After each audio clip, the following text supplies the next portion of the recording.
ಕೈ ಬೀಸಿ ಕರೆಯುತ್ತಾ ಇದ್ದೆ. ಹಾಗಾಗಿ ಅತ್ತ ಬಳಿ ಹೋದಂತಹ ನಾವೆಲ್ಲರೂ ವಿಧ ವಿಧವಾದಂತಹ ಹೂವುಗಳನ್ನು ಹೆಚ್ಚಿ ಮಾಲೆ ಮಾಡಿ ಮುಡಿಗೇರಿಸಿಕೊಂಡಂತಾಗಿದೆ.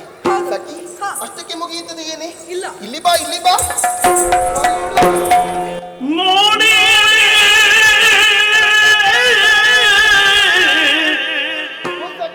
ಸಖಿ, ನೋಡಿ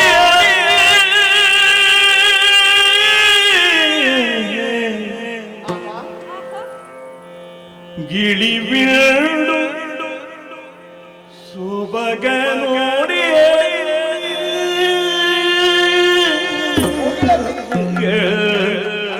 ಸಖಿ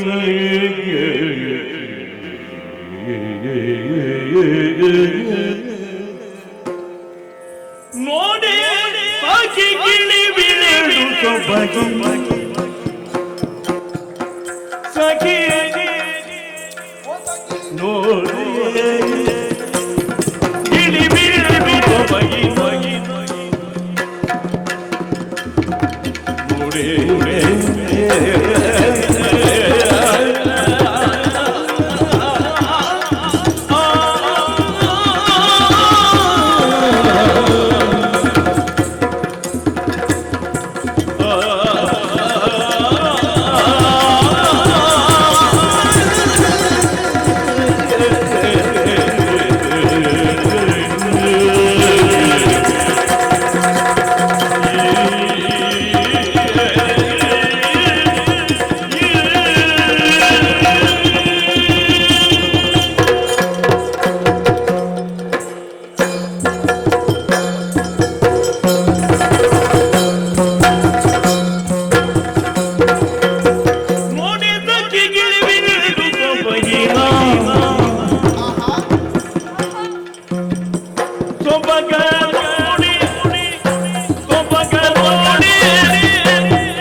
जोड़ी हम सगी हगियो तो बगीला जोड़ी हम सागर की कभी जोड़ी हम सागर की कभी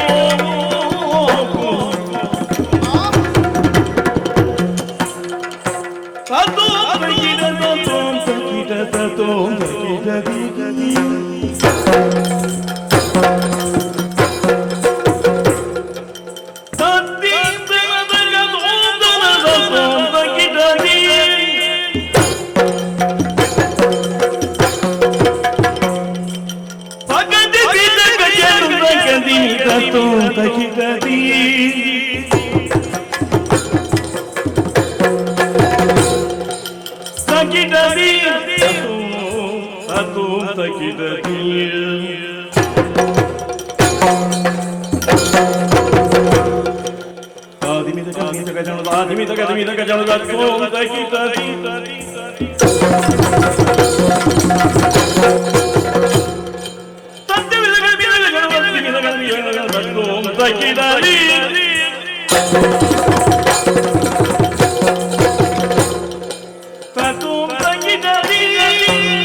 जोड़ी हम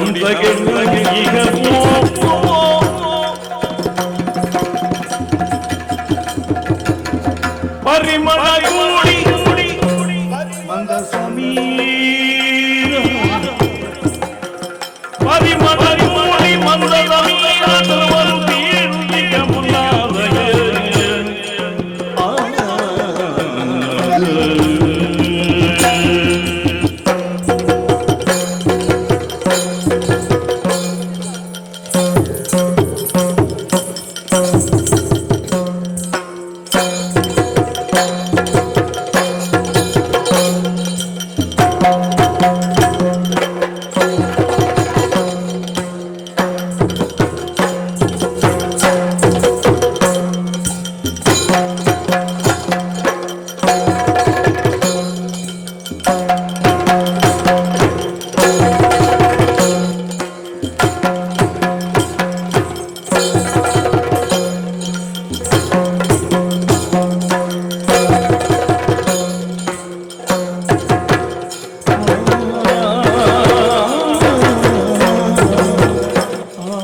ಹಂಸಗಳ ಈಗ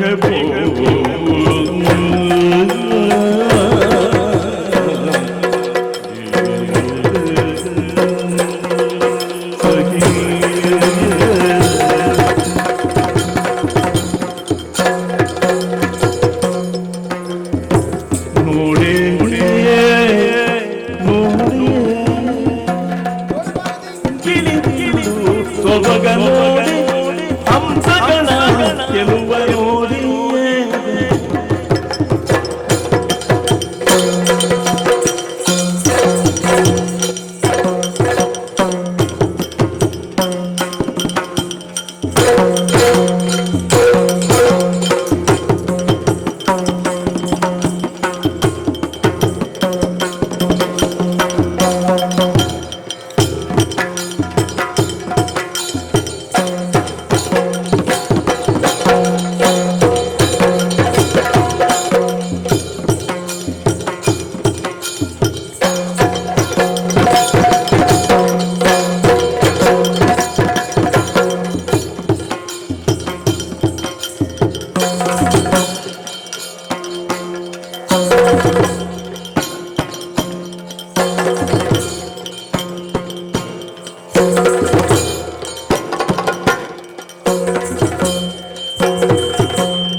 ಮನಸ್ಸಿಗೆ ಬೇಸರವಾದಂತಹ ಕಾಲಕ್ಕೆ ಬೇಸರವನ್ನು ಕಳೆಯಬೇಕೆನ್ನುವಂತಹ ಉದ್ದೇಶದಿಂದ ಅದೆಷ್ಟೋ ಬಾರಿ ತಿರುಗಾಡುತ್ತಾ ಬಂದವರು ನಾವು. ಹೀಗೆ ಬರುತ್ತಾ ಹೀಗೆ ಬಾ ಅಲ್ಲೋಡಿದೆಯನ್ನು ಮರದ ಮೇಲೆ ಕುಳಿತುಕೊಂಡದ್ದು. ಇಲ್ಲಿ ಬನ್ನಿ, ಅಲ್ಲಿ ನೋಡಿ ಜೋಡಿ ಹಂಸಗಳು. ತಿಳಿ ನೀರ ಕೊಳದಲ್ಲಿ ಎರಡು ಹಂಸಗಳು ಸ್ವಚ್ಛಂದವಾಗಿ ವಿಹರಿಸುತ್ತಾ ಇದೆ. ಅದು ಸರಿಯಾಗಿ ಗಮನಿಸಿದೆಯಾ? ಒಂದು ಗಂಡು ಮತ್ತೊಂದು ಹೆಣ್ಣು. ಹೌದು. ಜೋಡಿ ಹಂಸಗಳು ಜೊತೆ ಜೊತೆಯಾಗಿ ವಿಹರಿಸುತ್ತಾ ಇದೆ. ಹ. ಆ ಮರದ ಮೇಲೆ ನೋಡಂತೆ ಕೋಗಿಲೆ. ಹೌದು, ಕೋಗಿಲೆಯು ಪ್ರಣಯದ ಗಾನವನ್ನು ಹಾಡುತ್ತಾ ಇದೆ. ಅತ್ತ ಕಡೆಯಿಂದ ಹೆಣ್ಣು ಕೋಗಿಲೆ ಗಂಡು ಕೋಗಿಲೆ ಕರೆಯುವಂತಹ ಕಾಲಕ್ಕೆ ಹಾರಿಕೊಂಡು ಬಂದು ಮರವನ್ನು ಏರಿಕೊಂಡಿದೆ. ಅಲ್ಲೋ ಜೊತೆಯಾಗಿ ಕುಳಿತುಕೊಂಡಿದೆ ಒಂದು ಗಂಡು ಒಂದು ಹೆಣ್ಣು. ಸಖಿ, ಬೃಹದಾಕಾರವಾಗಿ ಬೆಳೆದು ನಿಂತಹ ಮರವನ್ನು ಗಮನಿಸಿದೆಯಾ? ಮರವನ್ನು ಸುತ್ತುವರಿದು ಬೆಳೆದು ನಿಂತಿದೆ ಬಳ್ಳಿಗಳು.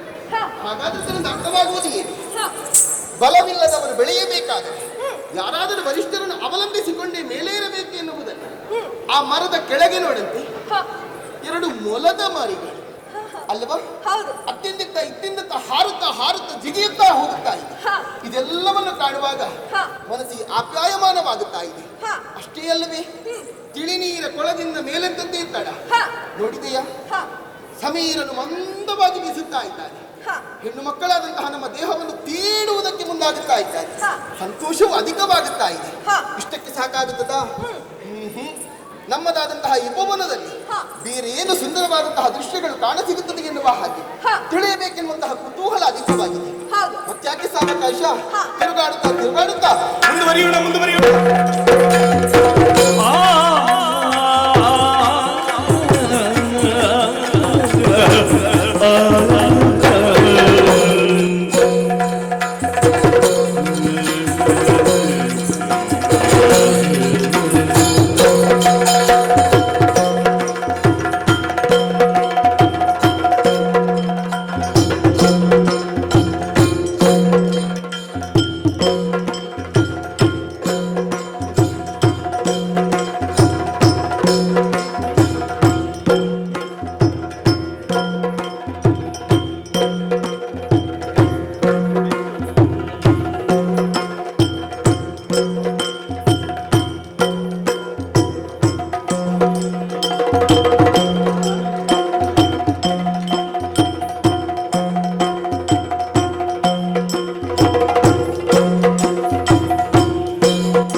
ಬೃಹದಾಕಾರವಾಗಿ ಬೆಳೆದು ನಿಂತಹ ಮರದ ಕೆಳಗೆ ಈರ್ವರು ಪುರುಷರು ಇಲ್ಲಿಯ ತನಕ ಅವರನ್ನು ಕಂಡದ್ದೇ ಇಲ್ಲ. ಹಾಗಾಗಿ ಹೊಸ ಪರಿಚಯ ಎನ್ನುವುದರಲ್ಲಿ ಅನುಮಾನವೇ ಇಲ್ಲ. ನೋಡಿದ್ದೇನೆ, ದೇವ್ರೆ ಗಾಢವಾಗಿ ನಿದ್ರಿಸುತ್ತಾ ಇದ್ದಾರೆ. ಅದರಲ್ಲಿ ಒಬ್ಬ ನೋಡಂತೆ ತೂಕಡಿ ಸುತ್ತ ಕುಳಿತುಕೊಂಡಿದ್ದಾನೆ. ಈ ಕಡ್ಡಿ ಮನುಷ್ಯ ಹೌದೇ? ಹಾಗಾಗಿ ಇವರು ಯಾರು ಎನ್ನುವುದನ್ನು ತಿಳಿಯುವುದಕ್ಕೆ ನಮ್ಮಿಂದ ಕಷ್ಟವಾಗಿದೆ. ಹಾಗಾಗಿ ಆ ತೂಕಡಿಸುವಂತಹ ವ್ಯಕ್ತಿಯನ್ನು ಸ್ವಲ್ಪ ಆತ್ತ ಬದಿ ಕಳೆದುಕೊಂಡು ಹೋಗಿ ಅವರ ಪರಿಚಯವನ್ನು ಕೇಳಿ ಬರ್ತೀಯಾ? ಖಂಡಿತ. ಇವನನ್ನು ನಾನು ವಿಚಾರಿಸುತ್ತೇನೆ.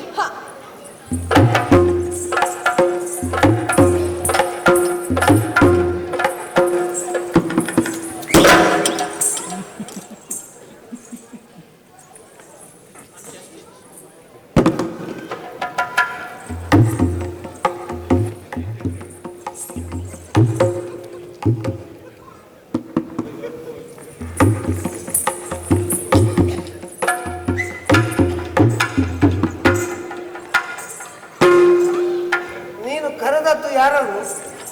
ನಿಮ್ಮನ್ನೇ, ಸುರರಂಗ. ನನ್ನನ್ನು ಕರೆದಾದ? ಸುರ ಸುಂದರಾಂಗ ಅಂತೇಳಿ ನೀನು ಕರೆಯುವ ಮೊದಲು ನನಗೆ ಗೊತ್ತಿತ್ತು. ಹಾಗೆಲ್ಲ ನೀನು ಕರೆದಾಗ ಒಟ್ಟಾಗ ಹಾಗೆ ಬರುವುದೇ?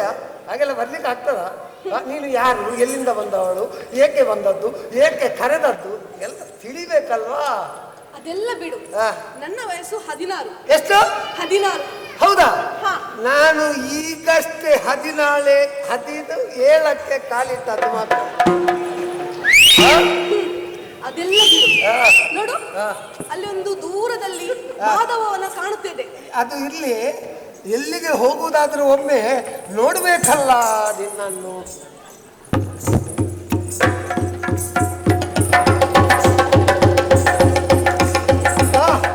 ಈಗ ಆದೀತು ಅರ್ಥ ಆಯ್ತು. ಅಲ್ಲಿ ಯಾರು ನಿನ್ನಪ್ಪ ಯಾರಿದ್ದಾರೆ ಅಲ್ಲಿ? ಮಾಧವವನ ಅಲ್ಲಿ ಅದು ಹಾ ನಾನು ಹೇಳುವುದು ಹಲ್ಲಿಗೆ ಬೇಡ, ಮತ್ತೆ ಅದು ಇಲ್ಲೇ ಆಯ್ತು. ಇಲ್ಲಿ ನಮ್ಮವರು ಯಾರಾದ್ರೂ ಕಾಣಬಹುದು. ಸ್ವಲ್ಪ ದೂರದಲ್ಲಿ ನೋಡಂತೆ ಅಶೋಕವನ.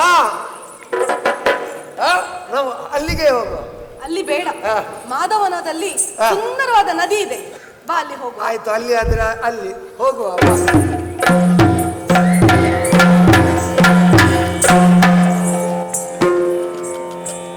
ಅಮ್ಮಯ್ಯ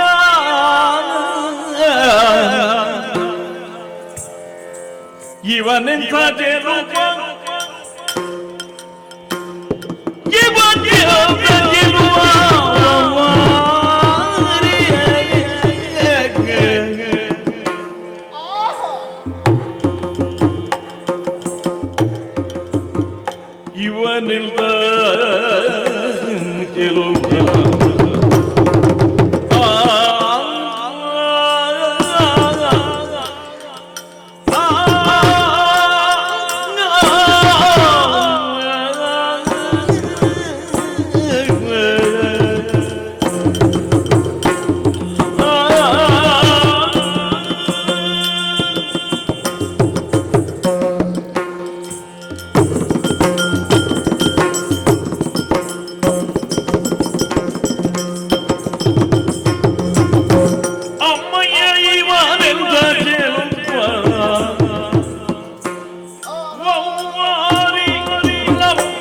ಕಮ್ಮ ಗೋಲನು ಮದಪ್ಪ ತೆಗೆದ ಕಮ್ಮ ಗೋಲನು ಮದಪ್ಪ ತೆಗೆದ ಜುಮ್ಮೆನುದಿರೆ ಪ್ರಣಯದ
ಇದೆಂತಹ ಸುಂದರವಾದಂತಹ ರೂಪ. ಮರದ ಕೆಳಗೆ ಯಾರೋ ಮಲಗಿದ್ದಾನೆ ಎನ್ನುವ ಹಾಗೆ ಆಶ್ಚರ್ಯಚಕಿತಳಾಗಿ ನಾನು ಮುಂದುವರಿದು ಬಂದು ನೋಡಿದರೆ ಇದು ರೂಪವಲ್ಲ, ಈ ರೂಪವಲ್ಲ ಅಪರೂಪದ ರೂಪ. ಹೌದು ಸ್ವಾಮಿ, ಈ ಯಕ್ಷಲೋಕದಲ್ಲಿ ಇಲ್ಲಿಯ ತನಗಿಂತಹ ಪುರುಷರನ್ನೇ ನಾನು ಕಂಡಿದ್ದಿಲ್ಲ. ನೋಡಿದರೆ ಮತ್ತೊಮ್ಮೆ ನೋಡಬೇಕೆನ್ನುವಂತಹ ಚೆಲುವು, ನೋಡುತ್ತಲೇ ಇಲ್ಲೇ ಕುಳಿತುಕೊಳ್ಳೋಣ ಎನ್ನುವಂತಹ ಬಲವು ಈತನನ್ನು ಕಾಣುವಾಗ ನನ್ನ ಮನದ ಮೂಲೆಯಲ್ಲಿ ಹುಟ್ಟಿಕೊಳ್ಳುತ್ತಾ ಇದೆ. ಇವಾಗ ಗಾಢ ನಿದ್ದೆಯಲ್ಲಿದ್ದ ಇದ್ದಾನೆ. ಹಾಗಾದ್ರೆ ತಿರುಗಾಟದಲ್ಲಿದ್ದವ ಅಂತ ಕಾಣುತ್ತದೆ. ಇಲ್ಲದೆ ಹೋದ್ರೆ ಈ ಪ್ರಮದಾವನ ಇದು ನಮ್ಮ ಯಕ್ಷಲೋಕದವನ. ಇವ ಯಕ್ಷಲೋಕದವನೇ ಅಲ್ಲ. ಇವನಿಗೆ ಹೋದಲ್ಲೆಲ್ಲ ಈ ರೀತಿಯಾಗಿ ಗಾಢವಾದಂತಹ ನಿದ್ರೆ ಬರುತ್ತದೆ ಎಂದಾದ ಬಳಿಕ ಇದು ತಿರುಗಾಟಕ್ಕೆ ಹೋದಂತಹ ಜೀವವೇ. ಆಹಾ, ಕಣ್ಣು ಮುಚ್ಚಿದ್ದರೂ ಕೂಡ ಕಣ್ಣಿನ ಚಲನೆಯದು ನನಗೆ ಕಾಣಿಸುತ್ತಾ ಇದೆ. ಹಾಗಾದ್ರೆ ಇವ ಹಗಲು ಕನಸಿನಲ್ಲಿದ್ದಾನೆ. ಬಹುಶಃ ಇವನ ಕನಸಿನಲ್ಲಿ ಯಾರೋ ಒಂದು ಸುಂದರವಾದಂತಹ ಹೆಣ್ಣು ಈತನನ್ನು ವರಿಸುವಂತಹ ದೃಶ್ಯ ಇವನಿಗೆ ಕಾಣುತ್ತಿದೆಯೋ ಏನು. ಆಹಾ, ಇವನ ಹಣೆ ನೋಡಿ ಅಂತ. ಇದು ಹಣೆಯಲ್ಲ, ಇದು ಬಂಗಾರದ ಮಣಿ. ಹೌದು ಹೌದು. ಆ ಮೂಗಿನಿಂದ ಸ್ವಲ್ಪ ಕೆಳಗೆ, ತುಟಿಯಿಂದ ಸ್ವಲ್ಪ ಮೇಲೆ, ಅದೆಂತದ್ದು ಕಪ್ಪು ಕಪ್ಪು ಕಪ್ಪು ಆ? ಮೀಸೆ. ಓ ದೇವರೇ, ಇದು ಮೀಸೆಯ? ಇದು ಪೌರುಷದ ಪತಾಕ. ಕೆಲವರಿಗೊಂದೊಂದು ಮೀಸೆ ಇರ್ತದೆ, ಹೌದು, ಅದನ್ನು ನೋಡುವುದಕ್ಕಾಗುವುದಿಲ್ಲ ಅಲ್ವಾ? ಇವನದ್ದು ಹಾಗಲ್ಲ, ವಿಶಾಲವಾದಂತಹ ಎದೆ. ಗಂಡು ಮಕ್ಕಳ ಎದೆ ವಿಶಾಲವಾಗಿರಬೇಕಂತ. ಯಾಕೆ ಬಲ್ಲಿರಾ? ಹೆಂಡತಿಯಾದವಳು ಆತನ ಎದೆಯಲ್ಲಿ ಶಿರವಿರಿಸಿ ಮಲಗಿದಾಗ ಅವಳಿಗಾಗುವಂತಹ ಸಂತೋಷಕ್ಕೆ ಭಾರವೇ. ಅಯ್ಯೋ ದೇವ್ರೇ, ಇವನನ್ನು ಕಂಡದ್ದೇ ತಡ. ಅವನಿದ್ದಾನಲ್ಲ ಆ ಮನುಮತ, ತನ್ನಲ್ಲಿರುವಂತಹ ಪಂಚಭೂಷಣಗಳನ್ನು ನನ್ನ ಮೇಲೆ ಒಂದೊಂದಾಗಿ ಎಸೆಯುತ್ತಾ ಇದ್ದಾನೆ. ಹೌದು, ಹಾಗಾಗಿ ಈತನನ್ನು ಕಾಣುವಾಗ ಭಾವನೆಗಳು ಹುಟ್ಟಿಕೊಳ್ಳುತ್ತಾ ಇದೆ. ಸುಮ್ಮನೆ ನಾನೇ ಮಾತನಾಡುತ್ತಾ ಕುಳಿತುಕೊಂಡೇ ಎಂದಾದರೆ ಕಾಲ ಹರಣವಾಗುತ್ತದೆಯೇ ಹೊರತು ಸಂಬಂಧ ಬೆಳೆಯುವುದಕ್ಕೆ ಸಾಧ್ಯವೇ ಇಲ್ಲ. ಎಬ್ಬಿಸೋಣವಾ? ನಿದ್ರೆ ಮಾಡಿದವರನ್ನು ಎಬ್ಬಿಸಬಾರದು. ಇದು ನಿದ್ರಾಭಂಗ ಮಹಾಪಾಪ. ಓ, ಅದು ರಾತ್ರಿ ಮಲಗಿದವರನ್ನು ಎಬ್ಬಿಸಿದ್ರೆ ತಪ್ಪಾಗುತ್ತದೆ. ಇವ ಹಗಲಿನಲ್ಲಿ ಮಲ್ಕೊಂಡಿದ್ದಾನೆ, ಹಾಗಾಗಿ ಎಬ್ಬಿಸಿದ್ರೆ ಏನೂ ತೊಂದರೆ ಆಗಲಿಕ್ಕಿಲ್ಲ. ಹಾಗಾಗಿ ಎಬ್ಬಿಸುತ್ತೆ. ಸಕಲೇ ಸ್ವಲ್ಪ ಹೊತ್ತು ಆಮೇಲೆ ಹೇಳ್ತೇನೆ, ಸ್ವಲ್ಪ ಹೊತ್ತು ಮಲಗುತ್ತೇನೆ. ಮಲಗಲಿಕ್ಕೆ ನೀನು ನಿನ್ನ ಅರಮನೆಯಲ್ಲಿ ಇಲ್ಲ. ಏಳು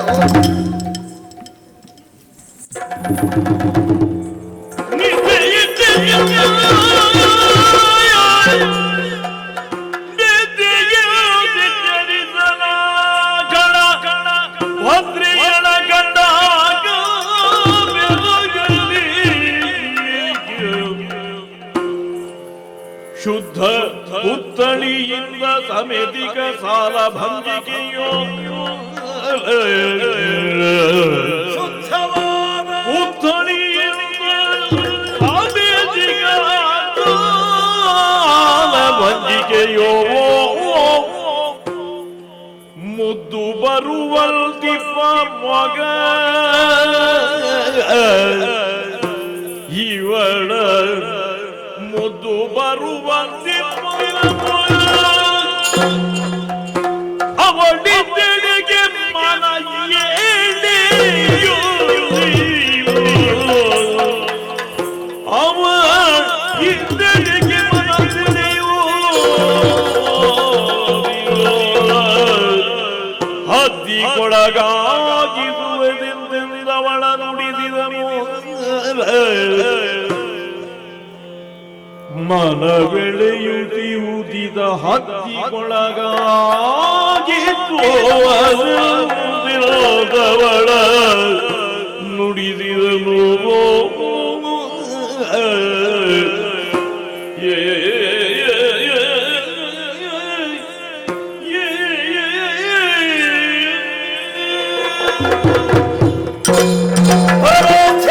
ಸರಿ, ನಮ್ಮ ಸಕಲಾದಂತ ಭಲ್ಲೂಕ ನನ್ನನ್ನು ಎಬ್ಬಿಸಿದ ಎನ್ನುವ ಹಾಗೆ ನಾನು ಎದ್ದು ನೋಡಿದ್ರೆ ಸಖ ಕಾಣಿಸುತ್ತಾ ಇಲ್ಲ. ಎಲ್ಲಿ ಅರಸಿದ್ರು ಆತ ಕಾಣಿಸುತ್ತಾ ಇಲ್ಲ. ಸನಿಹದಲ್ಲಿ ಸುಂದರಾಂಗಿಯವರವಳು ನಿಂತಿದ್ದಾಳೆ. ಅವಳ ಕಡೆಗೆ ನನ್ನ ಚಿತ್ತಾಕರ್ಷಿತವಾಗುತ್ತಾ ಇದೆ. ನೋಡಬಾರದೆ ಶುದ್ಧವಾದಂತಹ ಪುತ್ತಳಿಯಿಂದ ಕಡೆದಂತಹ ಸಾಲ ಭಂಜಿಕೆಯ ರೀತಿಯಲ್ಲಿ, ಅರ್ಥಾತ್ ಚಿನ್ನದ ಬೊಂಬೆ, ರನ್ನದ ಬೊಂಬೆ, ಬೆಳದಿಂಗಳ ಬಾಳೆ ಅನ್ನುವುದರಲ್ಲಿ ಯಾವುದೇ ರೀತಿಯ ಸಂದೇಹ ಇಲ್ಲ. ನಾನೇನು ಮಾಡಲಿ? ಸಖನನ್ನು ಅರಸುತ್ತಾ ಹೋಗಲೇ ಬೇಡ. ಅವ ಹೋದದ್ದು ಒಳ್ಳೆಯದೇ ಆಯ್ತು. ಅವ ಇಲ್ಲಿದ್ರೆ ಕಬ್ಬಿನ ಹಾಲು ಕುಡಿಯುವಾಗ ಕಸ ಸಿಕ್ಕಿದ ಹಾಗಾದೀತು. ಆದ ಕಾರಣ ಆತ ಹೋದದ್ದು ಒಳ್ಳೆಯದೇ ಆಯಿತು. ಪುನರಪಿ ನಾನು ನಿದ್ರಿಸರೆ ನಿದ್ರೆ ಬಂದೀತ. 10 ದಿನ ನಿದ್ರೆ ಕೆಟ್ಟರೂ ಕೂಡ ಇಂಥದ್ದೊಂದು ಕಣ್ಣ ಮುಂದೆ ಇದ್ರೆ ಯಾವ ಕಾರಣಕ್ಕೂ ನಿದ್ರೆ ಬರುವುದಕ್ಕೆ ಸಾಧ್ಯವಿಲ್ಲ. ಹಸಿವೆಯೂ ಇತ್ತು, ಆದರೆ ಈಗ ಹೊಟ್ಟೆಯ ಹಸಿವೆ ದೂರವಾಗಿದೆ. ಬೇರೆ ಒಂದು ಹಸಿವೆ ಹುಟ್ಟಿಕೊಂಡಿದೆ. ಯಾವ ಹಸಿವೆ? ನನ್ನ ಶರೀರದ ಹಸಿವೆ. ಇವಳನ್ನು ಕಂಡಾಕ್ಷಣ ಹುಟ್ಟಿಕೊಂಡಿದೆ. ಏನು ಮಾಡೋಣ? ಅವಳನ್ನು ಕಂಡಾಕ್ಷಣ ನನ್ನ ಬಗ್ಗೆ ಅವಳಿಗೆ ಆಸಕ್ತಿ ಇದೆ ಎನ್ನುವ ಹಾಗೆ ಅವಳ ವರ್ತನೆಯಿಂದಲೇ ನಾನು ಅರ್ಥ ಮಾಡಿಕೊಂಡಿದ್ದೇನೆ. ಅವಳಿಗೆ ಆಸಕ್ತಿ ಉಂಟೋ ಇಲ್ವೋ, ನನಗಂತೂ ಆಸಕ್ತಿ ಹುಟ್ಟಿಕೊಂಡಿದೆ. ಹಾಗಿದ್ರೆ ವ್ಯವಹರಿಸಲೇಬೇಕು. ಕರೆಯುವುದಾದರೂ ಹೇಗೆ? ಇವಳನ್ನು ಕಂಡಾಕ್ಷಣ ಸ್ಮರಣ ಕೂಗಣೆಯಿಂದ ಕಡೆದಂತ ಮನದ ಗಣಿರು ಪಡೆದಂತಿರುವ ರೂಪವಿಯಾರು ನೀರು.